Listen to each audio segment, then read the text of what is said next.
to move billions from poverty to prosperity. And now China, over a 30-year period, is the second most powerful economy. And is it on the back of just the Communist Party? No. If you interrogate it, you see that it was Deng Xiaoping that made the difference around 1989 when he led the opening up of China. Whether we like it or not, if you are talking about the dominant figure in Ghanaian politics that created that significant change, you mentioned Kwame Nkrumah first. Anybody who has been close to me and has understood my political perspective, you know, will tell you that I've been talking about this for a very long time. Look, even within my own party, during Kufuor's time, in cabinet they say, oh, this man, he must be an Nkrumahist who has found his way into it, you know. Because of the ideas that I have, my vision. Election results have been declared, and there's the need for a runoff between the NDC and the NPP. Yeah. What would you do? Where would you stand? We'll cross that bridge when we get to the bridge. Yes.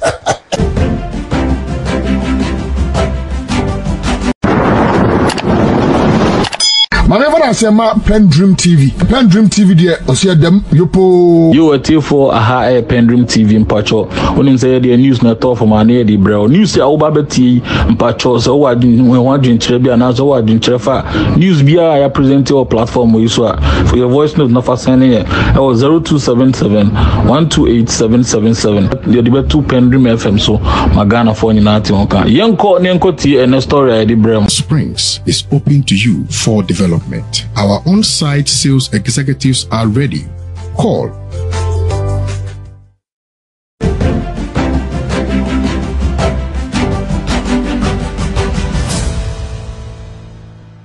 Well, hello, welcome back to Talk Time. And I indicated from the very beginning that we're going to do something special. And we're going to be talking to an extraordinary personality. We're going to be looking at the movement for change. What is this movement? What are the possibilities open to this movement? How is this movement going to intervene in the affairs of Ghana and so on? And we are particularly privileged to have with us in the studio the man himself, Mr. Allan Kyeremanteng. Sir, you're welcome to the studio. Thank you very much, Kwesi. Yes, sir. Nice to see you. Pleased to meet you. Okay. Now, sir, this movement for change, yes, it's a movement, but what is it really? What are its objectives? What is it seeking to do? Thank you very much, Kwesi, for this opportunity to have this conversation. You know, we've been talking over a long period of time, but I think it's appropriate that now we get into this conversation. The movement for change was launched on the basis of 4 dominant themes. First, there's absolutely no doubt that going around the country from north to south, east and west, that the majority of Ghanaians are looking for change. I'm not sure that there needs to be a public debate on that. They are looking for change. And if you talk to the ordinary Ghanaian, there are 4 reasons why they are looking for this change. First, they want to go beyond the NDC and the NPP. That is the duopoly. As you are aware, the 2 dominant parties have controlled power in our country for the last 32 years. Now people are asking the question, if over 32 years we still have not been able to fix our roads, we still have very significant problems with our energy sector. There are many households that have not seen or had water run through their pipes, you know, for the last 5 decades. All over the country, when it rains, the nature of the floods are unbelievable. They are wondering why it is that every part of the country that you go to, people are complaining about our roads. People are asking questions. Why is it that we've had to go to the IMF 17 times? You know? So obviously there must be something that needs to change. And the majority of Ghanaians feel that it is time for us, if not for anything at all, to see what else some other people can do. That's number one, going beyond the two poly. A subset of this first point is also that right now, between NDC and NPP, everything in Ghana is politicized. Every single issue is politicized. Whether it is good or bad, once one party raises it, the other one has to oppose. This divisiveness in our politics cannot be sustained. And so that needs also to be changed. There's also this issue of winner takes all. You get into office, NDC, and everything has to go to NDC supporters. NPP comes into power, the reverse occurs. So obviously, you get into power 8 years and you are just waiting for, if you are in a position, you are just waiting for the next 8 years so that your people can also then rejoice. This is becoming like a musical chairs game. And we don't think that that is what they are. So even on this first point, you can see there is one A, B, C, D. But a second point though, Kwesi, is that the majority of Ghanaians are also saying that we are not involved in the governance of this country. It doesn't make sense. We vote for you and then the political space is dominated by politicians. There's no inclusivity in governance. And people feel, the majority of Ghanaians want to be part of our governance architecture. They are also asking for a depoliticization of governance. A depoliticization of governance. So it means that if you are not a frontline politician, you can't be part of government. So what we are asking for is a government of national unity, an all-inclusive government, a union government, a unity government, whichever way you look at it. People want to be part of the democratic process. Number three, majority of Ghanaians are also saying that they are sick and tired of promises of these parties. And the promises are reflected in the manifestos. But what Ghanaians need are not manifestos. What they need is a plan. A manifesto promise has to be backed by a plan. Otherwise, it doesn't make sense. There's no point in just saying that it's about digitization. Where is the plan behind that promise? 24-hour economy. Where is the plan behind that manifesto promise? So people are looking to go beyond manifestos. They want a plan. When Nkrumah introduced the 7-year development plan, there was clarity about the way forward in terms of our development path. Whether you agreed with it or not, there was a plan. And so this is what the majority of Ghanaians are also looking for. And last but not the least, the same Ghanaians are saying that we have to also change our attitudes as Ghanaians. If you look at the governance space, as Ghanaians, as citizens, we are also responsible for what is happening. The lack of discipline, total indiscipline, disrespect for the rule of law. Everybody believes that they can do what they want. The corruption I mean, how is it that we've had these two countries, everybody talking about corruption, and we still have a problem on our hands? And it takes two to tango. So we as citizens also have to take part of the blame for the level of corruption that we have in this country. Attitude to work. People go to work and it's as if they are doing their employees a favor. So that's the fourth dominant thing. So Kwesi, people are saying that, oh, by this the third force. Yes, it's a third force, but a third force with a difference. It's a third force with a difference for a number of reasons. One, this is a third force that is led by a dominant figure in Ghanaian politics. Because I know, you know that I'm very modest about what I say about myself. But the truth of the matter is that I have been a dominant figure in Ghanaian politics for a long time. And so if I come out of a dominant party and I'm leading a movement, you cannot compare that to, A, B, C, D, and it has never worked. That's quite different. Secondly, also, you can see that this third force has come at an opportune time.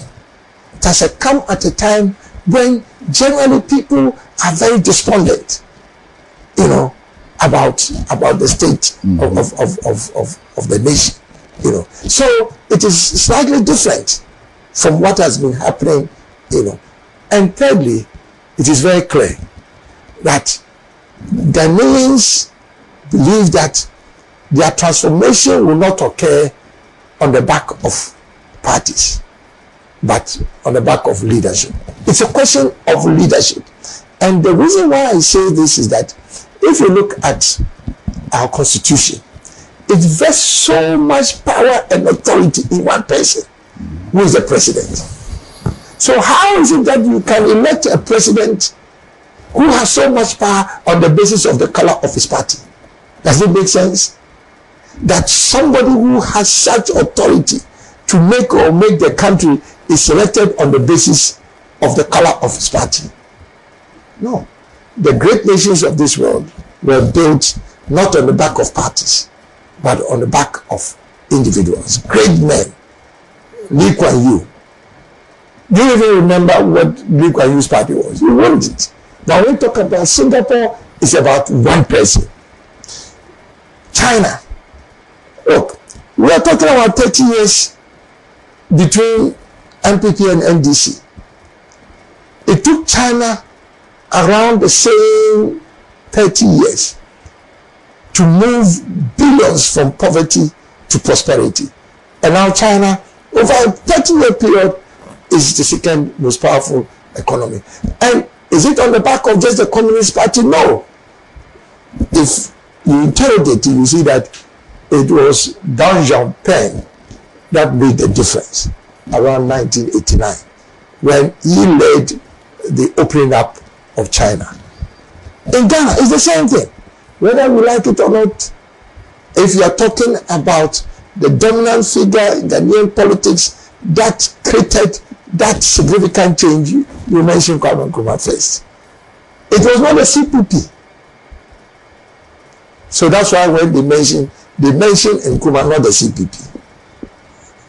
I hope you are not worried about me not talking about CPP, but it's not worried at all. I know where your roots are. So But so basically, that's what the movement is about. But sir, the important question is, when did you realize all of this? Yes. Given the fact that we have only 1 year to an election, yes. When did you realize that it was important to build this third force, with this kind of perspective? Yeah. Anybody who has been close to me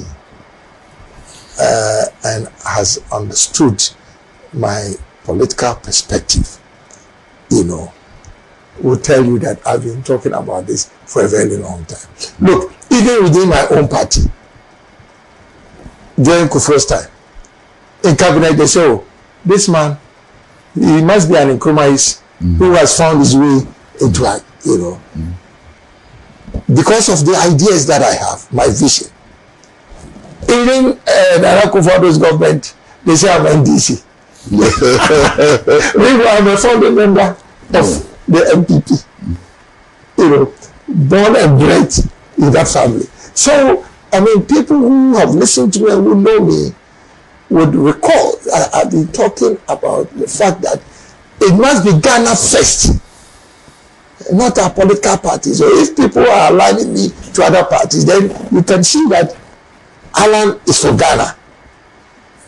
And so, but this one saying that this is an opportune time for that to occur. Everything's a question of timing.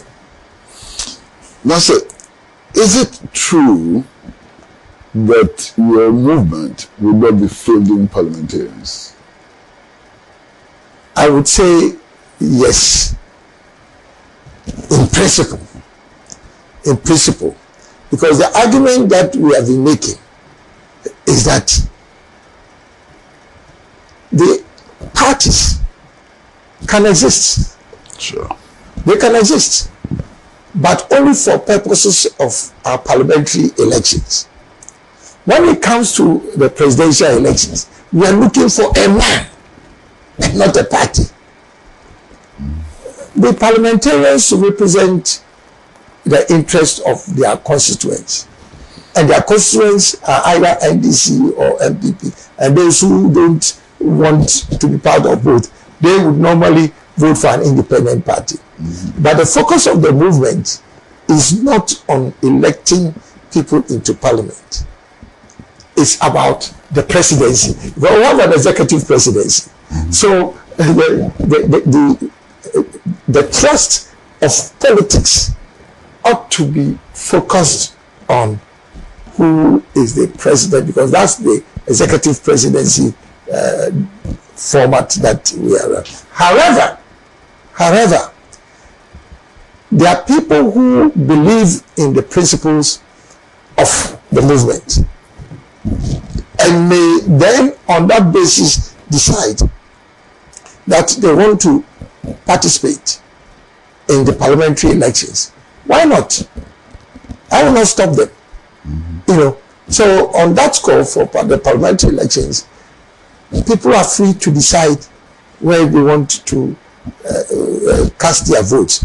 And in actual fact, we are working along with other movements, other political parties, the smaller political parties.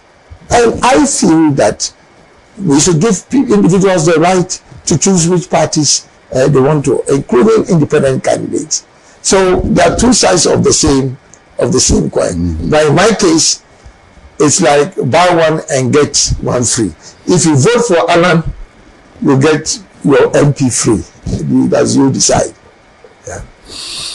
What are some of the problems you see ahead of this movement that you have started?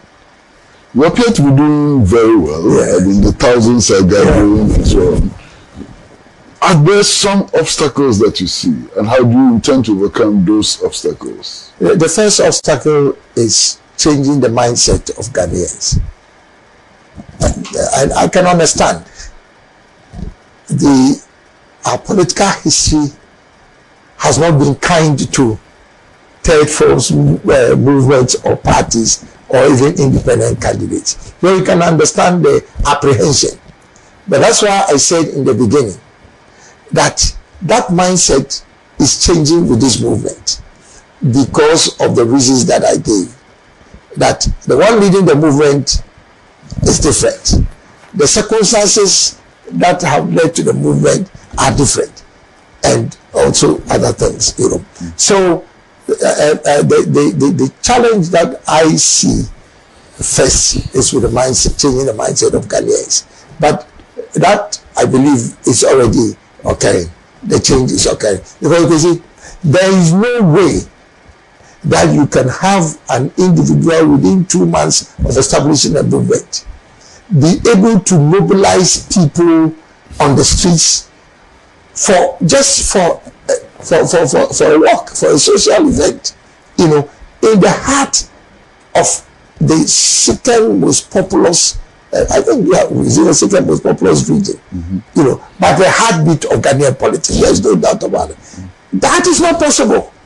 So I'm not a marginal presidential candidate, you know. But so I think that mindset, even from the work, is already changing, you know. And remember, 70% of the people who were clamoring to come to that work could not even get the benefit of having transportation to bring them. 70%. So, in a sense, if we had all of them coming into the city of Kumasi, we don't know what would have happened. So that's the first thing. The second thing is also our governance architecture. The mindset is there, but our governance architecture also does not create an entry point, you know, for third forces or third. No, it doesn't block it, but you can see that the architecture itself limits the role of smaller parties, and then yes, and it's very obvious, you know. So those are some of the challenges that, and of course the third one, as always, is mobilizing resources, you know, to put power behind your campaign. But all those are challenges that we are dealing with. Yes. Well, all of this, as you say, will require a plan. Yes. And your movement has been talking about a transformational agenda. Yes. We're going to go on a short break, and when we come back, we'd like to listen to what this transformational agenda may be or is. So, short break.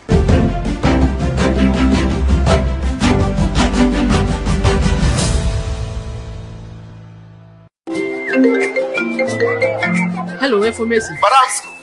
May I still not got the money for that list of expensive building materials you sent to me? The price of the iron rods have been increased too much, had I? Madam, relax. Look, that's not why I even called. I just visited IPCP, where the engineers told me everything about Trasacco fast floor. Chawako, please, those people are expensive. Are they not the people building those big houses in town? I beg going to Madam, in fact, I used to think the same until I visited their office today, and they gave me an estimate of how much it will cost. Yomo, the estimate is real.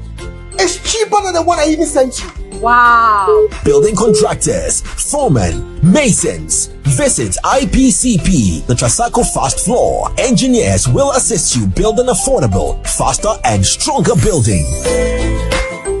Oh, madam. It is done. Wow. Trasacco Fast Floor. Stronger, faster and affordable. This is a Trasacco construction product.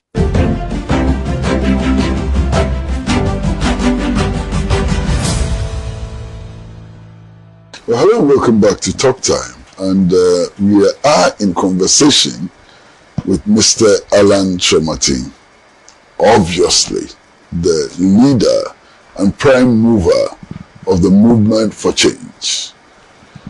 Now, the movement and him have been talking about a transformational agenda. Now, sir, what is this transformational agenda? Very well. In every society,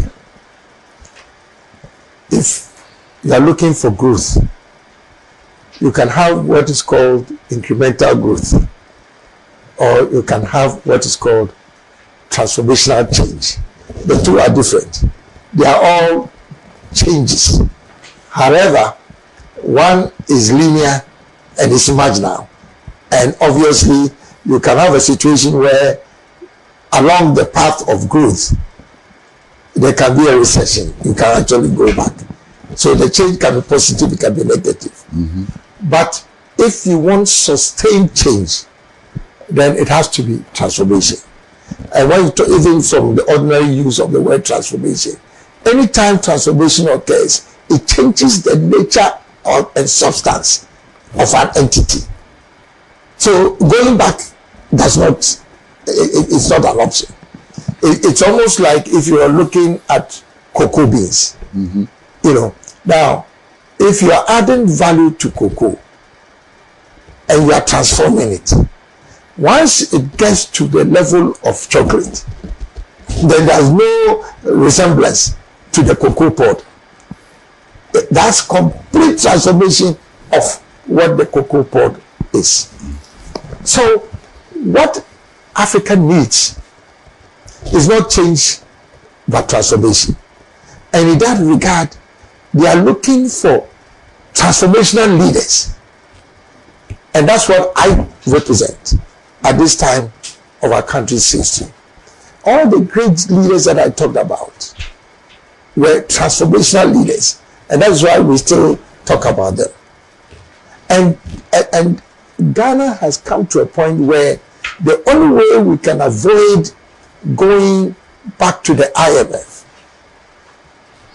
is to make sure that we leapfrog and transform. So when you transform, then you have a resilient society.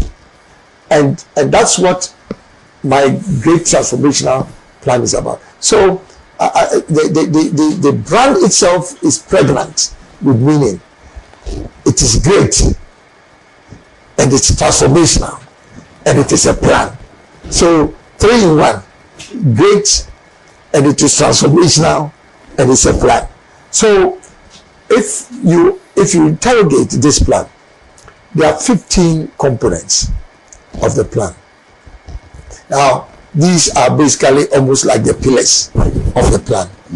And we have regrouped or categorized the 15 components into clusters. So there's an economic cluster which will deal with the economy, macroeconomy itself, let's say industry, trade and industry, tourism, agriculture, because these are the productive sectors of the economy. So they belong to the economic cluster. Then you have the infrastructure cluster that deals with infrastructure, roads, railways, ports, also energy, water, all kinds of infrastructure facility. And then you have the social services cluster. The social services cluster deals with education, health, and so on and so forth. And then you have the governance cluster, which is always a big one.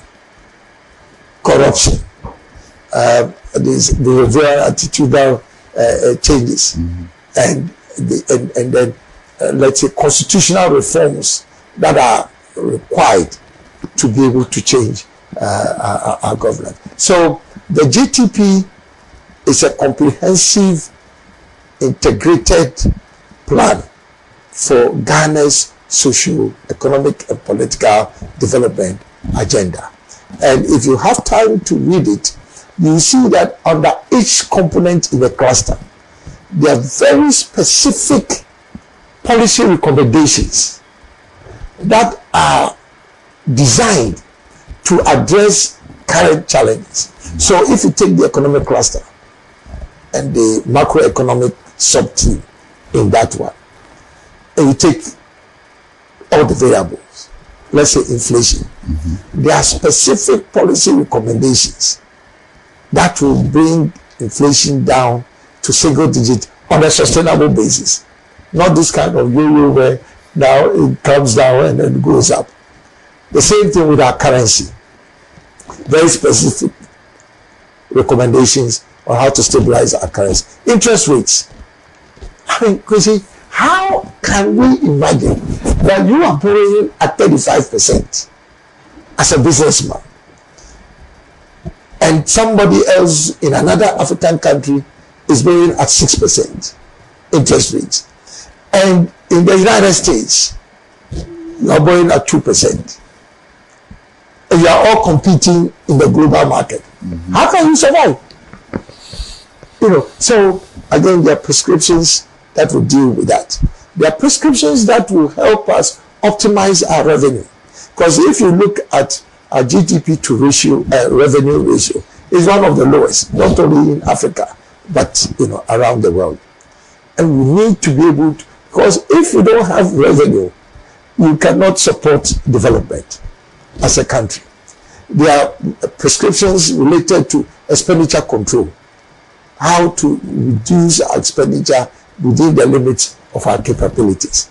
You know. So there are all these policy prescriptions in each of the components. So it makes it a great plan. Can we take a look at some of the specific prescriptions for specific ailments? Yes, yes. One of the key problems we have now is inflation. We recently went to 55% inflation. Now we're down to 40 or thereabouts. What is your specific prescription for dealing with inflation? So if you look at our inflation in Ghana, in the economics, there's what they call demand pool and cost pool inflation. Now, demand pool is where there's too much money chasing few goods, and then that is able to kind of generate this inflation because everybody wants to buy, and so prices then go up. So that one is demand pool. But there is also the cost push, where the cost of production, that's factors of production, the costs are so prohibitive that they are the source of the inflation. So in Ghana, my view is that it's not so much the demand pool inflation, it's the cost push. So you have interest rates, you have the cost of land, you have the cost of energy. Everything that goes into production, has a higher. So the only way you can reduce this is to reduce the cost associated with this. So our prescriptions in terms of dealing with inflation, because it's cost push inflation, bring interest rates down. We have prescriptions down. Bring energy costs down, because that's a major cost. We have prescriptions. And then transportation costs. I mean, it's a major part of what we call food inflation. Because when people say, oh, but there's so much plantain being produced, so much tomatoes being produced, the cost of bringing that into major markets, are high.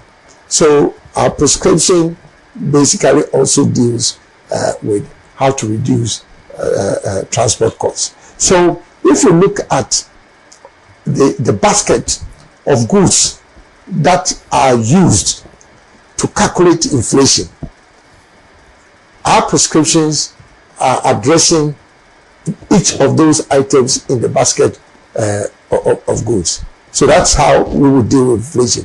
And if the people of Ghana give us the opportunity, or give me the opportunity to lead this process of transformation, I can assure you that inflation will not just come down into single digits, it will stay there. And one other fact is that inflation is also directly connected with your currency, because we are a highly import dependent economy. Literally everything is imported. So if you bring in goods, and because of the depreciation of your currency, the cost of those imported inputs are high, then there's what they call the pass-through effect of currency depreciation. Because of a weak currency, the cost of imported products are high. And because you have a highly import dependent economy, that all your raw materials are imported, and the costs of your raw materials are high because of your weak currency, then obviously that leads to inflation. So you cannot deal with inflation without dealing with the stability of your currency. So we've also given prescriptions under that. So what about the debt overhang? Yes. They say that we are so heavily indebted. In fact, we are so bankrupt. What can we do to deal with this problem of debt? Yes. So what happens with debt? And that is borrowing, when you are borrowing. So as a government, you borrow from your domestic sources and you borrow from external sources. Now, if your revenue that is generated from taxes and other sources, if that is significantly below your expenditure, then it means that to be able to finance your expenditure, because you don't have revenue, you have to borrow, either from domestic or external sources. So let's say if you bring down to a domestic level, Kwesi, let's say you are paid, let's say 2,000 Ghana cedis a month. But meanwhile, your expenditure every month is 10,000. Now, for that expenditure to be financed, you have to borrow the difference between your income and then the expenditure. You have to borrow. There's no way. So if you continue living above your means, then it can only be financed by debt. And that's not sustainable, because you don't have the revenue to close that gap. And then you'll be doing what they call deficit financing from month to month. The same analogy with government. So we don't have expenditure control measures that is aligned to our revenue base. So we are living above our means. We are living above our means. And when that occurs, you have to be able to borrow to fill the gap. So we are doing what is called deficit financing. But the problem with that is that if you continue doing that over a long period of time, then you have that debt overhang. And the moment you start creating that situation for yourself, then the people who you are borrowing from, particularly from the external sources, once they get a sense that you are unable to raise enough revenue to pay your debt, because if you borrow from me and you are not showing any signs that you can pay your debt, then you close the door. And then secondly also then that you have problems in terms of your own stability. So in the case of Ghana, exactly what has happened is the fact that we don't cut our cloth according, how do you say it? We don't cut the cloth according to your size. Is that not how they say it? Yes. So this has been a problem, and it has been so endemic. So for example, we have arrears. You commission projects, road projects, and when you commission a project, you have to pay for it.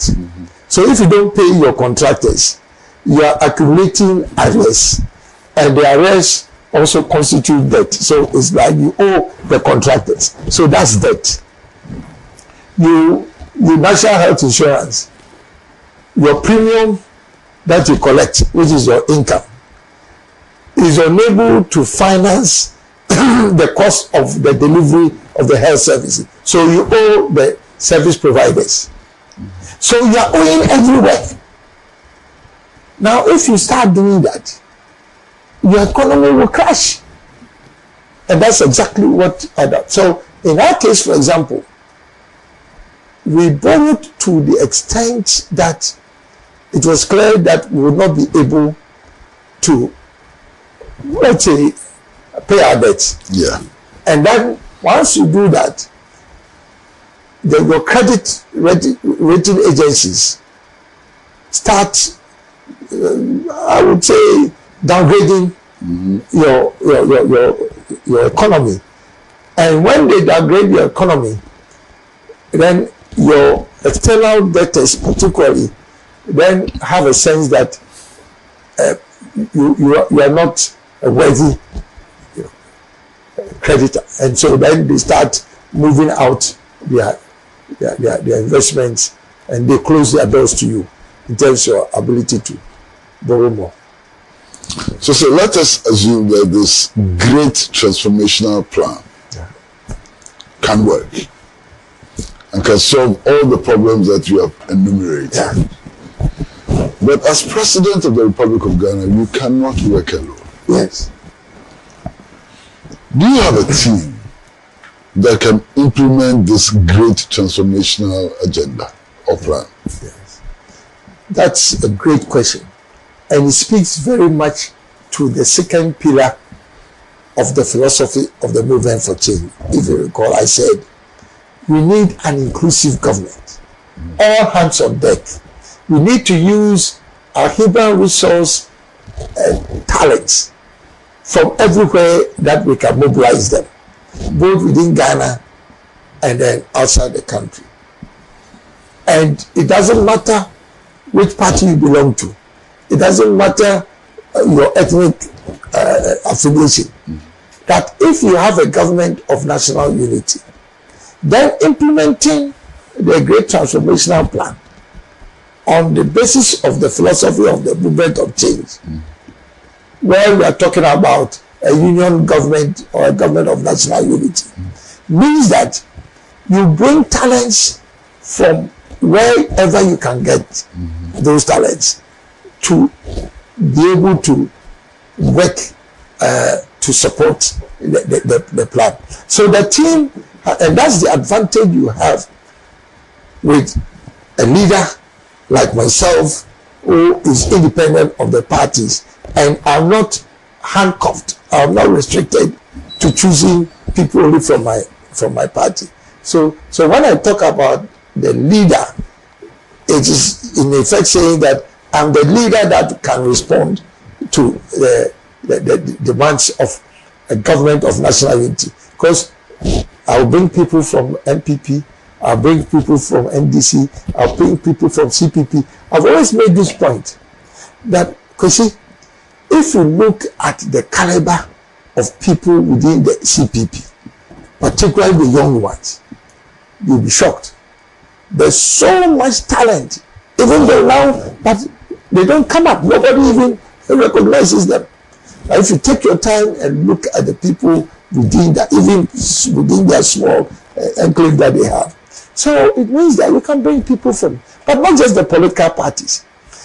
There are people in the business community.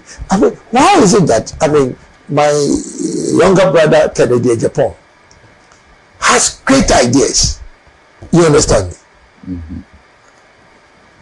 Now, if I'm running the government, it doesn't matter that I'm out of MPP. Why would I not be able to tap the expertise of somebody like, Kennedy Japan? There are people in the NDC, great minds, great minds. Why can I not tap into their expertise? It's very interesting.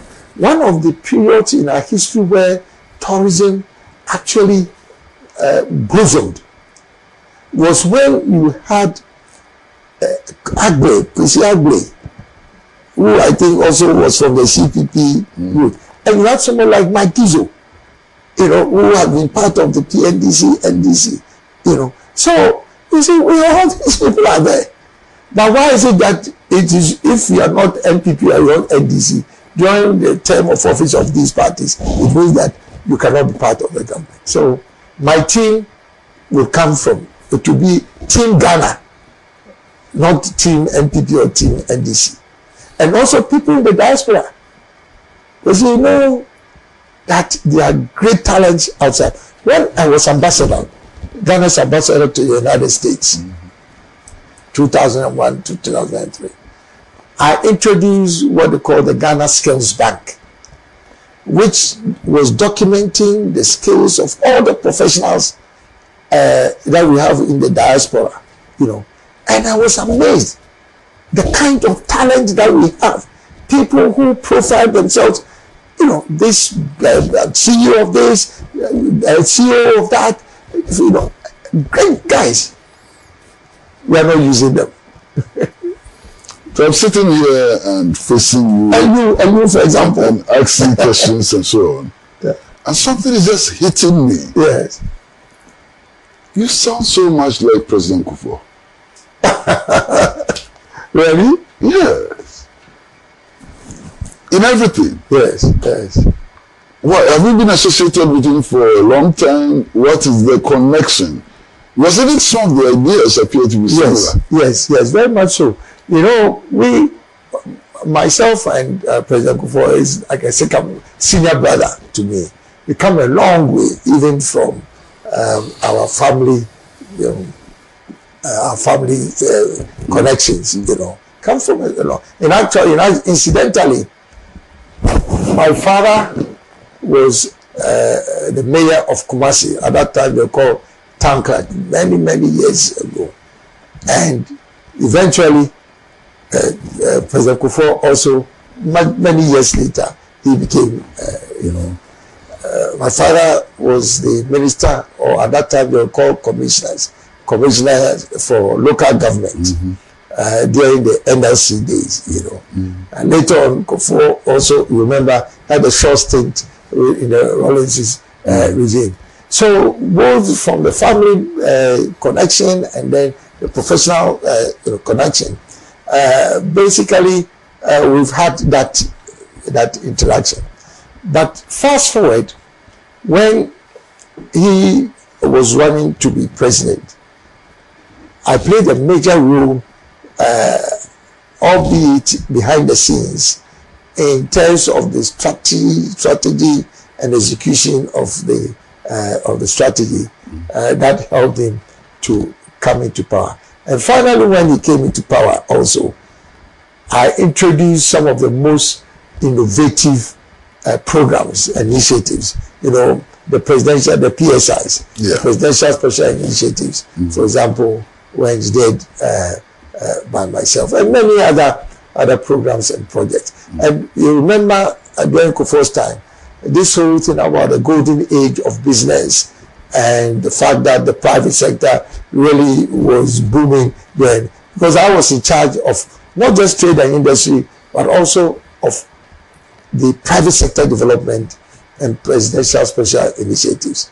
So we are aligned in so many ways. Of course, there are areas that we have disagreements, but generally speaking, our thoughts have always been aligned. It is so obvious. We're going to take another short break. And when we come back, we'd like to dream a bit. To imagine the day after the elections. What will happen? Who wins? Who loses? What roles will be played? And how would that help to improve Ghana or send us back? The day after the elections. Short break.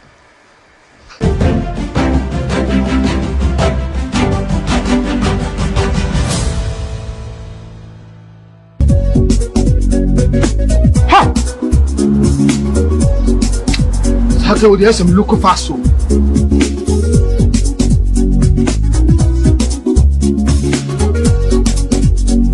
Baba, me again. Yes, how are you? Me quite remember. Oh, hear me. Meant me and sent my friend doctor when I'm passing over. See what we swear. Yes, malaria. Malaria. Oh, what they say? What the router? Me copy the absence. A drone a friend router mix. Yeah, come malaria draw. And running so Gaftrap and the draw ku abaso body ase wabo ruta mixture abaso ruta natural products no ne ruta mixture ya e dikutia a treat ruta tonic and the ruta life wa e hohuru e feel na the body e feel nipaduam na support immune system no ruta de obi ase FDA ade dwede nkra to ya to.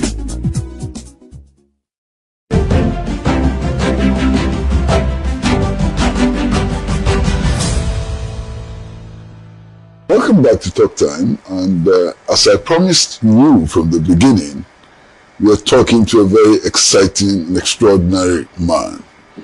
And I hope what we've done so far bears that out. Now we're going to do something more interesting. So 7 December has come, the results have been counted and declared, and Mr. Allan Kyeremanteng is winner of the elections. From that moment, what should we expect? Great question. I have been talking about what I will do when I become president. So that's why I'm investing so much time in not just outlining and articulating my great transformational plan, but actually starting to build the kind of relationships that would help me and my team to be able to implement the great transformation. So basically what I'm saying is that when I become president, this is my plan. It's detailed enough to allow me to hit the ground running right from the beginning. And I'm also building the relationships that will help me carry out the plan. So for example, I've had extensive discussions with the private sector, not just to dump the GTP on them, but try and solicit their inputs, so that when December 7th comes, and by the grace of God, people of Ghana vest me with the honor of leading them, then already we know what we are doing. I've had interactions with the CSO, civil society. Oh, we had a great, fantastic meeting. I'm going to meet with the media, with the media, and then also I'm going to meet with the traditional authorities, with the labor unions. So all the key stakeholders that have a role to play in implementing the GTP. So on the 7th of December, just to respond to your question, if I'm president, then we hit the ground running, because already we have negotiated. It's almost like a citizen's contract between the movement and then the people who have voted me into power. So that's exactly what is going to happen. That's what is going to happen. That's if on the 7th of December I'm declared the winner of the general election. Now, even at the risk of sounding immodest or boastful, even at the risk of sounding, I believe that by the grace of God, I will either be first or second. So the scenario that we are painting is that I will still have a major role to play in making sure that the transformation that I'm speaking about, the trust of what I'm seeking to do is transformation. Just to make it very clear. If there's anything you want to remember about what I want to leave as a legacy, is a transformed, modernized, prosperous nation which provides equal opportunity to all, particularly the youth and women of our country. So this is a difficult one. Results have been declared by the Electoral Commission. There's evidence that you won, but somebody else has been declared as the winner. What should we expect? Like you said, it's a difficult one. Yes. It is evident that I won, but somebody else has been declared as the winner. Has been declared as a winner. My strategic intuition will be that we use the system of justice that is available to us, and which I have a lot of confidence in, to interrogate the matter. And as a lawyer, I respect the administration of justice, and I would, in those circumstances, like to submit myself to the direction of our courts. And in that respect, it's based on evidence. It's not a question of saying that I have won. Somebody has been declared. So where is my evidence? I have to be able to produce the evidence before the courts of law and allow the system of justice to make a declaration on that basis. That's how, just from my own, just off the top of my head. Okay. That's what I would do. Yes. So here is another scenario. Yeah. Election results have been declared, and there's the need for a runoff between the NDC and the NPP. Yeah. What would you do? Where would you stand? Yeah. Because it's a hypothetical question, because I said I will either be first or second. Yes. But obviously, yes. So it's a hypothetical question, exactly. So it can occur. We'll cross that bridge when we get to the bridge. Yes. But that should be a difficult one for you, should it? The reason why I say we'll get to that bridge, because I think it must be obvious from what I've been telling you and what I've been saying throughout my political campaign, particularly these recent months, that my interest is to make Ghana work again. That is my interest. My interest is Ghana first. So I would be more aligned in that situation.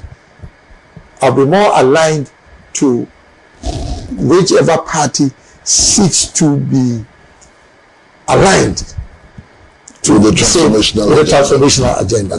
That is what is going to drive my decision under those circumstances. So let's say that the election results are announced and you came second. Yes. And only the first can form a government. Yes, absolutely. Yes. And there's no runoff, because there's no runoff. So you are second. Yes. Maybe the NPP is first, you are second. Yeah. Maybe the NDC is first, you are second. Yes. If you are given an opportunity to serve again, would you serve? Again, my instinct would be that, why not? I mean, if I'm true to what I'm saying, that my interest is to serve Ghana, why not? But then again, because I've been in this game for a long time, I think I've reached a point where a decision to serve will be based on whether the agenda of that particular party that has won is to put Ghana first and also to have transformation. For me, I will only accept to work if it is within the context of a transformation agenda.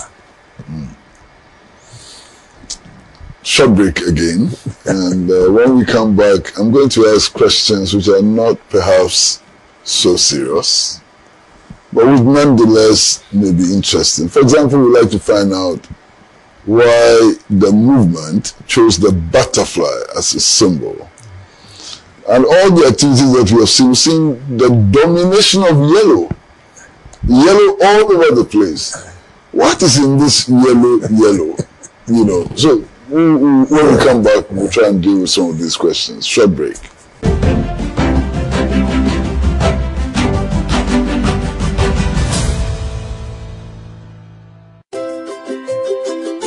Trasacco Estates, home to Accra's most beautiful and luxurious homes, presents its newest addition, Trasacco Springs, a premium master planned community of service plots surrounded by an exhaustive list of amenities. The gated community of Tema to Accra Motorway presents you the finest opportunity to own a land that suits your preferred size, budget, and payment terms. Trasacco Springs is open to you for development. Our on-site sales executives are ready. Call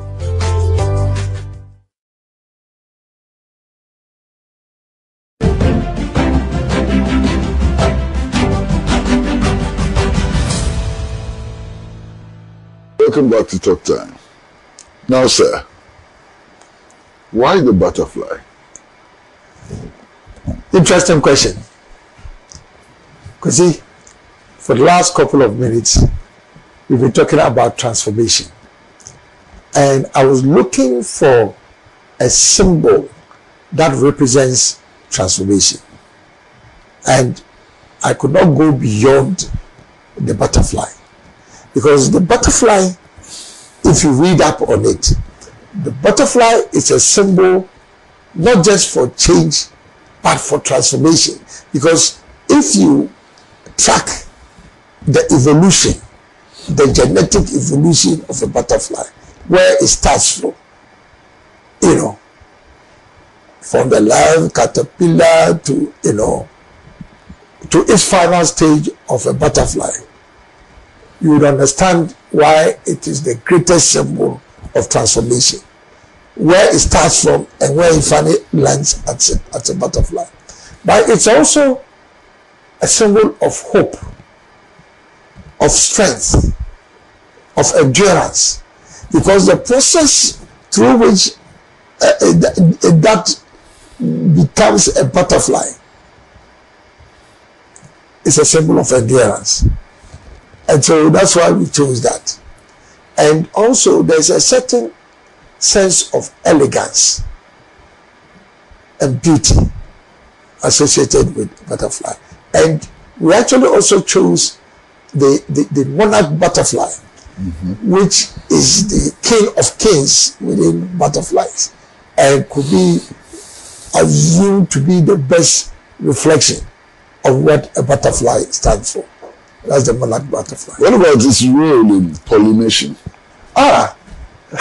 That is probably even more important. The role, you see, so if you look at even human survival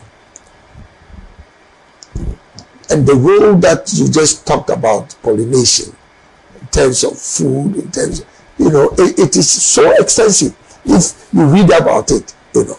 So I'm very pleased that we chose the butterfly. Initially, people were making, you know, little jokes about it, but now they are beginning, and I'm happy that you also talked about its role in pollination. Yes. So we are pleased that we chose the butterfly. Now, sir, your color is obviously yellow. Yeah. Is it yellow or gold? Gold and yellow, yellow and gold, yes. Because you are very smart, you know. You are able to actually look at it with a perceptive eye. Is it gold or is it yellow? Yes. No, I saw the work in Kumasi, and I saw gold or yellow all over. Yes. Why yellow? So why not red? So why not indigo? Yes. So it's gold, it's yellow, and black. The gold part of it basically represents Ghana and what we represent. You know, it's just that we've not been able to really reflect the greatest symbol for Ghana, which is gold. You know, and so that's part of that. The yellow is also some shade of gold, but it stands for brightness. You know, sunshine. Because frankly, they say men bow down to the rising sun and not to sunset. You know, so brightness, hope, you know, that's what the yellow stands for. And that is also associated with the youth. And that's another point which I don't want us to lose track of. That this whole movement is a youth-led movement. And for me, this is probably the most important part of the whole architecture, philosophical architecture of the movement. It's a youth-led movement. And then the black also obviously represents the hope of Ghana as the black star of yeah. Thank you very much, sir, for coming to the studio. And we'd like to assure you that anytime you have a message, please come. Good. this place is open to you anytime. Well, hope we have managed to allow Mr. Allan Kyeremanteng to explain his movement, its objectives, and so on. And hope that all of you will reflect on the things that have been said. Bottom line, everybody wants Ghana to improve. That's the bottom line. Please stay with us until the next edition of Talk Time, because we always provide you with the best. The best in entertainment, best in current affairs, best in news, best in sports, best in everything. So please stay with us until we meet again next week. Until then, it's goodbye from Pan-African Television, from the producer George Binet, director Edem Lumo, from the floor manager Lydia, and everybody. Goodbye until we meet again next week. Kwesi, let me also express my sincere appreciation to you for a great interview. Thank you, sir. Thank you so much. Thank you so much, sir. Thank you. Bye-bye.